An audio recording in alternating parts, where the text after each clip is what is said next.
저희가 이 보이스피싱 얘기를 하겠다고 그 생각을 한 건 몇 년 됐어요. 근데 1년에 한 번 정도씩 했거든요. 1년에 한 번씩 업데이트하는 걸 따라가면 되지 않을까? 이제 보이스피싱 여러 가지 범죄들 중에 보이스피싱은 따로 다뤄야 되겠다고 생각한 게 이게 우발적이거나 네. 또는 뭐 개인이 하는 거거나 개별적인 범죄가 아니라 이건 조직 범죄다. 그렇죠. 예. 예. 이건 조직 범죄여서 지속적으로 업데이트하면서 알려야 한다. 그래서 이제 보이스피싱은 따로 저희가 다루기 시작했는데 근데 최근에는 그 업데이트 정도가 우리가 상상을 초월하고 맞습니다. 속도도 너무 빠르고 기업화돼 가지고 아 이거 시리즈로 좀 알려야 되겠다. 맞습니다. 그래서 지난 시간 첫 시간 했고 네. 지난 시간에는 모텔에 감금된 자신을 모텔에 감금시킨 사례를 얘기했잖아요. 네, 네. 근데 며칠 전에 자기 집에 셀프 감금한 사례가 나왔어요. 맞습니다. 예. 이건 어떻게 된 거예요?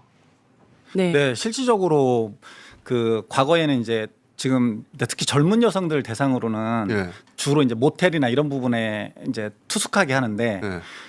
시골에 계신 분들 특히나 이제 나이 드신 분들 이런 분들 아. 있잖아요. 그런 분들은 직접적으로 모텔에 가라 그러면 이상하고 아. 또 지방에 거주하는 분들 가운데 요즘은 어르신들이 혼자 거주하시는 분들이 꽤 많습니다. 가족 아. 이제 자녀들하고 떨어져서 사는 그 어르신들이 많다 보니까 주로 혼자 거주하는 어르신들을 대상으로 이제 먼저 지금 혼자 집에 있는지부터 이제 확인을 합니다. 아. 그 다음에 그분이 혼자 있다는 게 어느 정도 확인이 되면 아. 지금 나가면 바로 경찰이 곧 온다. 아, 아예 집을 못 나가게 네. 하는구나. 네, 네. 바로 이번에는. 네.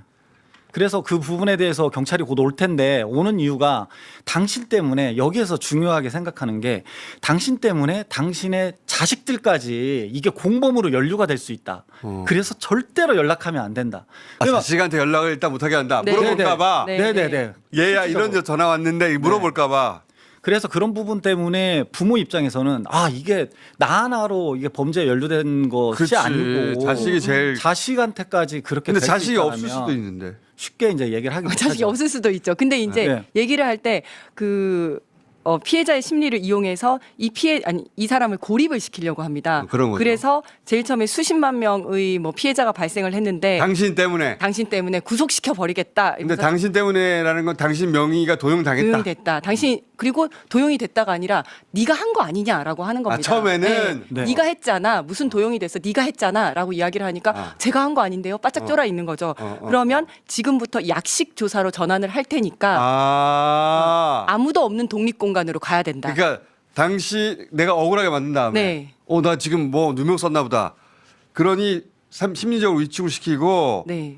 딴 데 사람들이 없는 공간으로 가라. 독립 공간으로 가서 네가 지금 얘기하는 거를 녹취를 해가지고 재판정에 증거로 제출해야 된다. 아무도 없는 다른 사람 목소리가 들어가지 않게 독립된 공간으로 가라.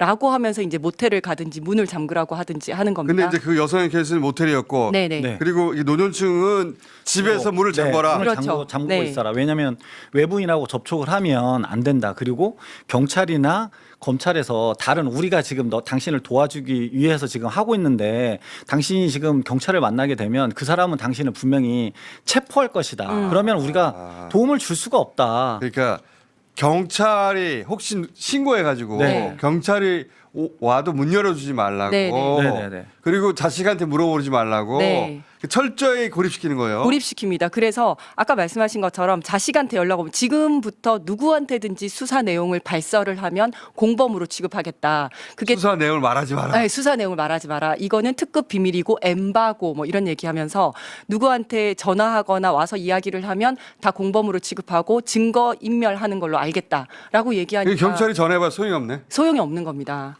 그래서 이번 사건 같은 경우에도 이제 112 신고가 처음에 딱 들어왔는데 아버지가 계속 검사 얘기하면서 전화를 안 받는다, 연락이 안 닿는다. 자식한테 이렇게 전화가 온 거예요. 마침 그 타이밍에 자식이 전화를 했구나. 네. 전화를 했더니 전화를 안 받고 아버지랑 통화가 한 번 됐던 것 같아요. 그랬는데 아버지가 아야 나 지금 검사 전화 받아야 돼 이러고 전화를 끊더래요. 그러고 전화가 그다음부터 연락이 안 되니까 3시간 넘게 연락이 안 되니까 112 신고해서 이거 아무래도 보이스피싱 같은데요. 해서 그 이제 자녀가 현명했네. 네, 그래서 익산경찰서 중앙지구대 직원들이 간 거예요. 현장에 갔어요. 갔어요. 집으로. 그러니까 문 다 잠궈 놓고 있는 거죠. 경찰이 오면 문 열어주지 말라고 그랬으니까. 네. 그래서 딸한테 전화해서 이런 상황이다 했더니 딸이 비밀번호 가르쳐 준 거예요. 비밀번호를 누르고 그 집안에 들어갔더니 아버지가 오지 마라고 하면서 이제 검사랑 통화를 계속 하고 있는 거예요. 아버지 지금 검사고 검사가 경찰 올 수도 있는데. 그렇죠. 그 얘기를 벌써 한 거예요. 경찰 오면 그때부터 자식이 손해를 입는 거 아니야? 그렇죠. 피가. 네, 그러니까 당신 아버지는 체포되고. 자식을 위해서 맡고 있는 거 아니에요? 그렇죠. 네, 네. 그러고 있으니까 딸이랑 통화도 시켜주고 이렇게 얘기하지 않았냐. 이게 전형적인 수법이다. 계속 설득을 해서 30분, 1시간을 설득을 했더니 내가 검사라는 사람이랑 통화를 했는데 그 사람이 하는 얘기를 똑같이 이 경찰관들이 하네. 그런가? 이러면서 그때 이제 의심을 한 거예요. 위원장님 그러고- 말씀하신 대로 딸이 없었으면 안 되는 거예요. 네. 위원장님 말씀하신 대로 현장에 저희 경찰이 이번에도 설득을 그나마 할 수 있었던 게 검사가 당신이 지금 피해 아버지한테 네. 검사가 이런 식으로 얘기하지 않았냐. 지금 라고. 당신의 개인정보 유출됐다고 했지. 그리고 당신 자녀 지금 공범으로 해서 몰린다고 했지. 이런 부분들에 대한 걸 다 얘기하니까 아버지도 현장에 출동한 경찰관이 그 부분을 어떻게 알지? 라고 하면서 마음이 좀 풀리기 시작한 그리고 겁니다. 딸 전화를 바꿔주고. 네, 딸 아버지 전화 그게 바꿔- 아니에요. 막 네, 그렇죠. 말해주고. 예. 근데 그 과정이 금방 되는 게 아니고 딸까지 동원됐는데도 한참 걸린다는 거죠. 맞습니다. 3시간 20분 동안 통화를 혼자서 하고 계셨고 이 피해자분은 3시간이면 이미 대포 통장 열리는 거 아니야? 그래서 악성 앱이 이미 깔려 있었습니다. 그렇겠지. 그랬는데 이제 이 악성 앱을 어떻게 하는 거예요? 하냐면요. 그다음에. 이분 같은 경우에는 원격 제어 앱을 깔도록 해가지고 보이스 피싱범이 직접 깔았던 거예요. 원격 제어 앱을 깔게 하는 경우가 있는데 어떻게 링크를 하냐면 클릭해라 이거 아니에요, 보통. 보통은 이제 링크를 클릭해라라고 하는데 여기는 어떻게 썼냐면 사고 접수하려면 몇 가지 원격으로 확인을 할 게 있는데 구글 플레이 스토어에 있는 정식으로 등록된 원격 제어 앱을 다운받으십시오라고 얘기를 해요. 그럼 이거는 구글 플레이 스토어에 있으니까 별로 정식 앱인데. 네, 정식 앱이니까 그냥 다운을 받죠. 그러면 저희 보안팀에서 고객님 휴대전화를 움직일 건데 지금부터 터치하지 마시고 육안으로 봐주시기 바랍니다. 한 다음에 한국소비자원 앱을 다운받을 건데 이게 그 좀비 앱이거든요. 다운받을 건데 고객님 휴대전화 패턴 한번 열어주시겠어요? 열어주는 거죠. 그러면 그때부터 그냥 막 이렇게 원격으로 조정을 하는 거예요. 그러니까 원격 조정 앱은 정상적인 앱인데 네. 그거를 깔게 하고 나서 그 앱으로 바로 조정을 하는 거구나. 그렇죠. 그 앱으로 해서 아예 대출금하고 예치금까지 싹 다 뽑아가려고 했었는데 그때 이제 경찰이 들어온 겁니다. 이 범죄 조직원들이 진짜 나쁜 게 지금 이렇게 말씀하신 것처럼 원격 조정 웹을 깔게 하는 게 시간을 단축하기 위해서 그렇습니다. 나이 드신 분들은 뭐 깔아라 설명하고 핸드폰 조작하고 이런데 시간도 오래 걸리고 이러다 보니까 할 줄 모르니까. 할 줄 네. 모르니까 그냥 아예 이 부분에 그냥- 대한 거를 우리가 그 부분에 대한 거를 점검을 해주겠다라고 얘기를 하는 겁니다. 그러면 실질적으로 그 안에 있는 자녀하고 문자한 내용 이런 것까지 자기네들이 먼저 싹 그렇죠. 보는 거예요. 그래서 피해 내용 중에 이런 내용에 대한 거를 자녀하고 얘기했는데 이 부분에 대한 거 당신이 이미 지금 그런 범죄 행위를 저질렀던 거 아니냐라고 해서 얘기를 하는 겁니다. 그러면 그 부모 입장에서는 사실 이 카톡 내용이나 SNS 내용을 봤다라고 의심을 전혀 못 하고 있다가 원격 제어 앱이 뭘 할 수 있는지를 모르는 모르죠. 겁니다. 모르니까 네, 네. 원격 제어 앱을 받게 하고 원격 제어 앱으로 아예 그 폰을 완전히 장악한 다음에 네. 네네. 그 폰 안에 들어있는 내용을 다 가져가. 카톡이고 다 가져간 다음에 그럼 더 믿게 되죠. 네. 그렇죠. 자녀하고 네. 이런 말 하지 않았냐. 네. 그러면 원격 제어 앱이 그런 걸 할 수 있을지 모르니까 부모님은 이제 진짜 검사구나. 그렇죠. 네. 그리고 나서 그 사이에 폰을 완전히 장악했으니까 거기서 그냥 개설하겠네 막. 거기서 네. 개설하죠. 휴대폰으로 계좌도 할수 있는 개설하고. 거. 네. 야. 그래서 뭐 인터넷으로 거기서 오죽하면 그 물건 주문하고 이런 것까지도 요즘은 그 물건을 주문해 버려요? 네, 그 안에서 뭐 쇼핑몰 같은 거에 돼 있는 부분에서 물건을 자기네 쪽으로 주문하는 부분으로 중간에서 그걸 받을 수 있는 것까지도 하고 그래서 진짜 그 야. 핸드폰에서 털 수 있는 부분에 대한 거는 모조리 싹 털어가는 겁니다. 그리고 이제 휴대폰 기종에 따라서 이런 악성 프로그램이 안 깔리는 기종들이 최신 있거든요. 기종들. 네, 예. 네. 그러면 보안 유지를 위해서 수사용 휴대폰을 다시 개설을 해야 된다. 라고 해서 전화기 들고 전화 끊지 말고 지금 휴대폰 개설하는데 가라라고 해서 요즘 휴대폰 개설이 엄청 쉽잖아요. 휴대폰을 실제로 개설하게 만들고 뭐 텔레그램이든 라인이든 깔으라고 하고 자기 친구 추가하라 그러고 30분에 한 번씩 동선 보고하라 그러고 왜냐하면 이 사람은 자기가 지금 수사를 받는 줄 알고 있거든요. 그러니까 약식 수사로 그 그러니까 전화하겠다. 핸드폰이 만약에 최신이어서 안 깔리거나 네. 보안 프로그램 돼 있으면 개설하라고 그래요? 가서? 네, 새로 개설을 하라. 라고 야. 수사용 휴대폰을 만들어야 된다. 이거 다 끝나면 검찰청에서 전부 다 뭐 변상 조치는 다 해준다라고 하면서 상조치 다 네. 됩니다. 그래서 이제 휴대전화 새로 개설한 부분을 가지고 개인적으로 이제 그 조직원하고 계속 통화를 합니다. 그래서 통화를 하다가 자기네들도 좀 어느 정도 지치는 게 있나 봐요.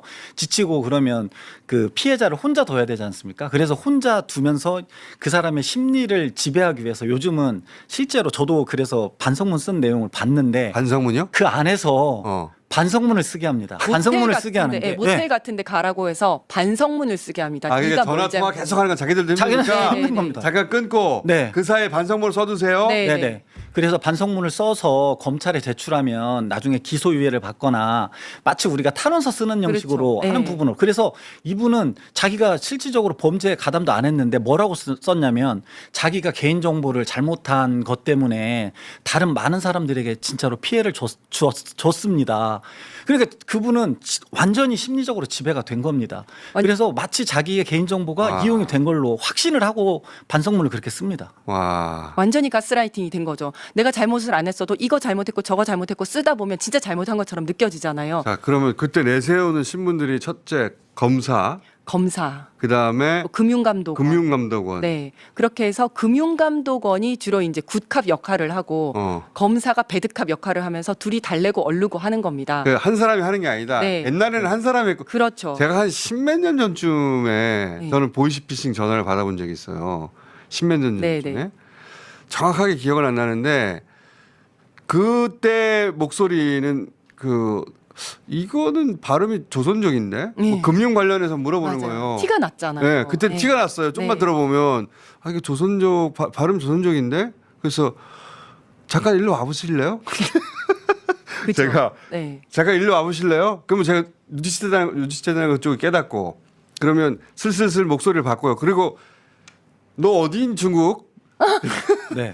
이렇게 아니요, 얘기가 넘어가기도 했어요. 네, 네, 네. 어? 네, 조금 있다가 저희가 말하겠지만 네. 왜 이렇게 요즘은 발음이나 실제로 우리나라 사람들이 하는지 조금 있다가 제가 그러니까 끝까지 그때는 한번 보시면. 구분이 됐거든요. 네, 네. 보이스피싱이 네. 구분이 됐고 조금만 그 꼼꼼하게 들어보면 금방 밝혀질 정도였어요. 맞습니다. 그리고 한 사람이 했어요. 한 계속. 사람이 했죠. 한 사람이 쭉 했는데 그렇게 네. 하면 요즘 안 속잖아요. 안 속으니까. 그러다 보니까 검사는 막 협박하는 역할. 검사 역할 따로 있고. 금융감독원은 아 그렇게 명의도용 되셨군요. 이 사람 이해를 해주는 거예요. 그러면 이 사람이랑 계속 통화하고 싶은 거예요. 그렇지. 그러고 그 다음에 제일 앞에 바로 전화하면 이상하니까 제일 앞에 카드 신청하셨어요라는 카드 배송원 또는 그렇지. 법원에서 등기 왔습니다 하고 등기 배송원. 그렇지. 법원에서 올 게 없는데 아 그러세요. 그럼 명의 도용 되셨을 수도 있습니다. 명의가 도용됐어. 저희한테는 손님으로 돼 있는데요. 네네. 그렇게 명의 하는 거죠. 도용됐을지 모르겠어요. 고객센터 밖에 뭐 네. 1488 뭘로 한번 전화해 보세요. 이렇게 시작을 하는 겁니다.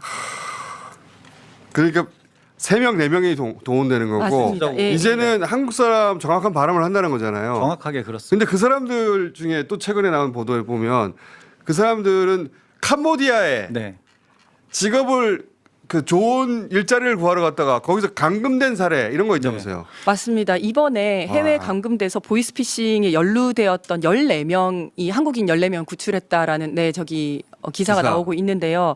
이 시작이 취업 사기였습니다. 취업 사기. 네, 이 피해자가 제일 처음에 이제 공고를 봤는데 여기에 전문직 알바를 구한다라고 하면서 이게 정말로 무슨 뭐 방송 작가 아니면 사진 작가 아니면 뭐 디자이너 이런 식의 전문 작가 딱 이렇게 써 있습니다. 그래서 외국에 나가서 한 일주일 정도, 2주일 정도 있으면 돈도 벌 수 있고 외국 여행도 할 수 있고 그러니까 청년들이 많이 지원을 해서 나간 거예요. 이거 짭짤한데 그렇죠. 여행도 하고 좋은데. 네, 여행도 하고. 그래서 이 사람도 갔는데 가자마자 내려서 만났는데 차를 타자마자 바로 여권, 공항에서? 통장, 네, 공항에서 누구 이제 만나가지고 그 차 타시면 됩니다. 이까지는 굉장히 친절하게 했는데 차를 타자마자 모든 걸 뺏기고 굉장히 폭력적이고 억압적이고 이제 협박 같은 걸 두드려 하면서 맞고 돈도 다 뺏기고 네, 여권 네, 뺏기고 네. 감금 나간 채 맞습니다. 보이스피싱 전화 역할을 하게 되는 거예요. 네. 강요를 실질적으로 당했는데 처음에는 이제 와. 이 사람들이 갈 때 이제 동남아에서 단기 알바 지금 위원장이 말씀하신 대로 한 일주일 정도 하면 보통 300만 원 정도를 입금해 준다 이렇게 얘기를 합니다. 일주일에 300만 원. 일주일에 300만 원. 그래서 이 사람들의 항공권까지 전부 다 끊어주거든요. 그래서 공항에 딱 대기를 하고 있습니다. 대기를 해서 그 차에 딱 타는 순간 완전 돌변합니다.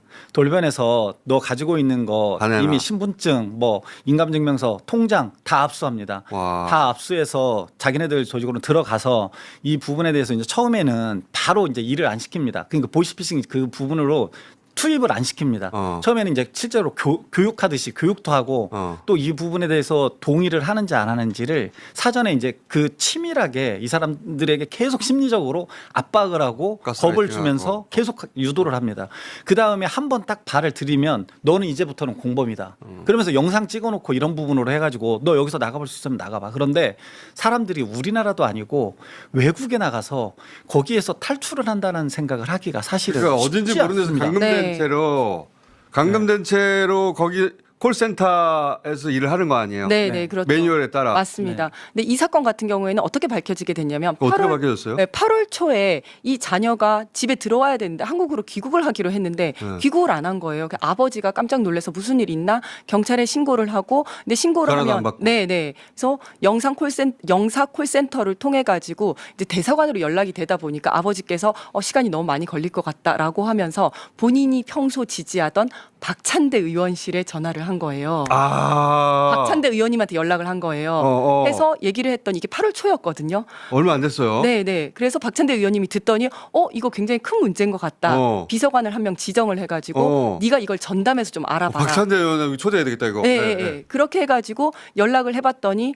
그러니까 이제 사실은 개개인이 캄보디아에 있는 영사랑 통화를 하기는 쉽지가 않잖아요. 그렇죠. 근데 그 영사와 또 그 거기에 나가 있는 국가기관들이 쫙 있습니다. 경찰도 있고 그 사람들이랑 연락을 하고 현지 경찰이랑 연락을 해가지고 정말 아버지 한국에 있는 아버지와 캄보디아에 있는 영사 쪽 국가기관들하고의 가교 역할을 박찬대 의원실에서 잘해준 이거 겁니다. 개인이 하려면 이런 식으로 안 되는데. 네, 시간이 많이 걸리죠. 대한민국 국회의원이 지금 나섰으니까. 네, 네. 그 캄보디아 쪽에서도 응했어요 이제. 그렇죠. 네. 그래. 국회의원이 지금 나섰어요. 네. 한국에. 그래서 어디까지 간 거예요? 쭉쭉 하다가. 그래가지고 마침 근데 이 피해자가 그 캄보디아에 감금되어 있던 피해자가 좀 기지를 발휘해가지고 원래 휴대폰이랑 다 뺏기는데 어떻게 텔레그램을 할 수 있게 된 거예요.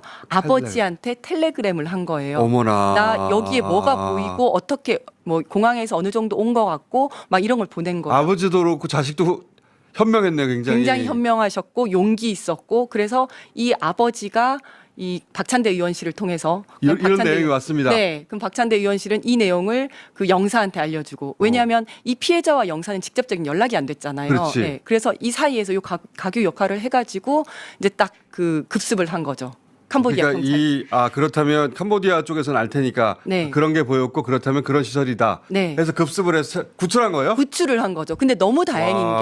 게 이 텔레그램을 보낸 거를 또 들킨 거예요. 그래서 큰일 날 뻔했는데 그 즈음에 바로 이제 급습을 해서 구출을 해냈던 거죠. 진짜 영화의 한 장면. 네. 그만큼 이게 신속하게 이루어질 수 있었던 게 좋았던 것 같고요. 와. 또 그래서 앞으로는 그런 부분들을 대비해 가지고 뭐 경찰, 국정원, 인터폴 그리고 그 해외에 나와 있는 우리 영사관들 이런 부분들이 어느 정도 원스텝으로 해가지고 바로 적극적으로 좀 추진할 수 있도록 하려고 준비하고 있는 걸로 알고 있습니다. 그러니까 그 바보같이 무슨 보이스피싱에 당하고 그런 일이 아니라는 거예요. 아닙니다. 이제는. 네. 이제는 걸리면 웬만한 사람들은 다 걸리게 돼 있는 거예요. 맞습니다. 네. 그리고 이제 요 일을 했던 게 김우성 비서관인데 제가 이름을 꼭 얘기를 해주고 싶어가지고 너무 잘했다는 얘기를 하고 싶고 그리고 이거를 계기로 해서 이제 좀 알아본 거죠. 박찬대 의원실에서 알아봤더니 박찬대 의원하고 김우성 보좌관. 한번 불러야 될 것 같아요. 근데 보통 이런 공은 의원이 다 가져가야 돼요. 아니 의원님이 이제 하자고 해가지고 그러니까 시작된 박찬대 거죠. 의원님 나와야 네, 되겠다. 네, 네. 네. 2023년에는 캄보디아에 실종 신고가 17건이었는데 작년에 250건으로 늘었고 올해는 봤더니 올 7월 기준으로 250건을 벌써 넘은 거예요. 실종 신고가 이렇게 많아지고 있는 거예요. 그러면 이런 식으로 보이스피싱 조직에 의해서 감금돼서 어떤 건물에서 할 수 있다는 거죠. 그 콜센터에서 네, 한국 네. 사람 역할로 전화하고 있을 수도 있겠다. 그렇습니다. 실제로 그렇습니다. 그래서 네, 이거는 보통 일이 아니네. 맞습니다. 일단 그 사람들을 구출해내는 게 또 굉장히 중요하네요. 네, 네. 왜냐하면 그 사람들을 구출해서 한국인 역할을 할 사람이 없어져 버리면 네네, 못합니다. 못 하잖아요. 네, 네.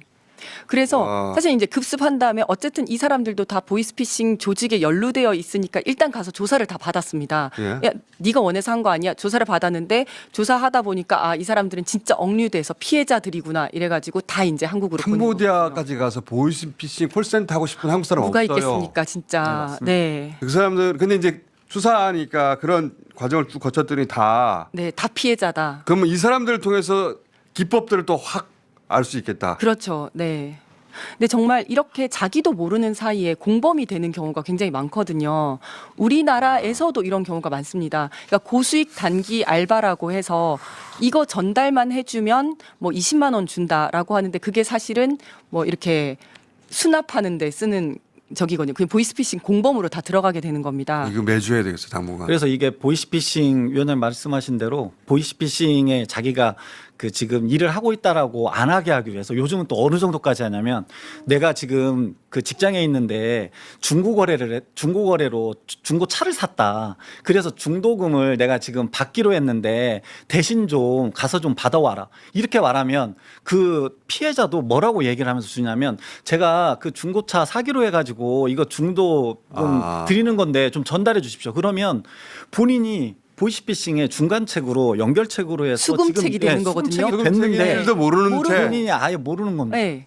네. 그리고 또 하나가 뭐 있냐면 중계기를 설치를 합니다. 중계기가 뭐냐면 외국에서 이렇게 콜센터 하면 외국 전화번호가 뜨잖아요. 그렇죠. 아니면 인터넷으로 하면 070이 뜨잖아요. 네. 그럼 사람들이 안 받거든요. 그렇죠. 요거를 02 또는 010으로 전화번호를 바꿔주는 게 중계기예요. 요거를 설치를 해야 되는데 요 아무데나 이 설치했다가는 이게 혹시 이제 걸릴 수가 있으니까 아 기술 지원직이라고 해서 기술 지원직 요거 기계 하나만 설치하면 한 달에 200만 원 드립니다라고 하는 거예요. 그러면 내가 조그마한 건물 하나 가지고 있는데 옥상에 중계기 하나 설치하면 한 달에 200만 원씩 주네. 근데 이게 다 보이스피싱 공범입니다. 보이스피싱에 중간 기계를 설치하는 건데 네네. 그 조그만 건물주는 돈 준다고 하니까 네네. 근데 보이스피싱의 일당이 되는 거죠. 그렇죠. 예. 조직 중에 한 명이 되는 거죠. 그래서 이런 것들은 다 조심해야 자, 됩니다. 오늘 여기까지 해놓고요. 네. 다음 주 또 준비해 주세요. 그러니까 새로운 사례와 네. 구체적 사례를 알려주셔야 될 것 같아. 네. 구체적 사례를 들을수록 그런 유형들에 대한 경각심을 가질 수 있으니까 이거 듣기 전에는 무조건 당하겠다 이거. 맞습니다. 네. 네. 아니 카드를 받아본 경우는 다 있으니까. 그렇죠. 예. 잘못 받았다고 하네. 그럼 내 이름이 쓰였네. 근데 좀 이따가 금융감독원에서 네. 도용된 것 같은데요. 검사가 전화 와. 막 뭐라고 해요? 뭐라고 해. 너 때문에 피해액이 수백만 원이 되고. 또 금융감독에 전화 와서 그거 피하시려면 어떻게 해야 되고요. 네. 11 전화했더니 거기서 받아 경찰이. 그렇지. 이걸 어떻게 피해. 국장님 그래서 제가 피해자분들께 꼭 한 말씀 드리고 싶습니다. 그 피해를 당하신 분은 사실은 뭐 본인이 무지해서 그렇게 피해를 입는 게 아니고 누구나 지금 말씀하신 대로 그러니까요. 누구나 당할 수 있는 부분이거든요. 맞아요. 그래서 혼자 나약한 생각 하지 않으셨으면 좋겠고 또 가족이나 지인들이 사실은 막 걔 바보같이 이렇게 당하냐라고 얘기를 하는 경우도 실제로 있거든요. 자기가 안 당해봤어. 네네네. 그렇지. 진짜 본인이 안 당해봐서 모르는 거고 누구나 당할 수 있는 거기 때문에 가까운 이웃이나 주변 사람들이 좀 따뜻하게 위로하고 했으면 이거는 좋겠습니다. 구체적 사례를 딱딱 정리해가지고 계속 반복해서 얘기하고 우리도 뿌려야 되겠어요. 다음 주에는 역할극을 준비하겠습니다. 역할극 또 준비. 새로운 거가 몇 개가 그러니까. 있거든요. 그리고 박찬대 의원도 모셔야 되겠네. 네. 저도 연기 연습 꼭 해오겠습니다. 그리고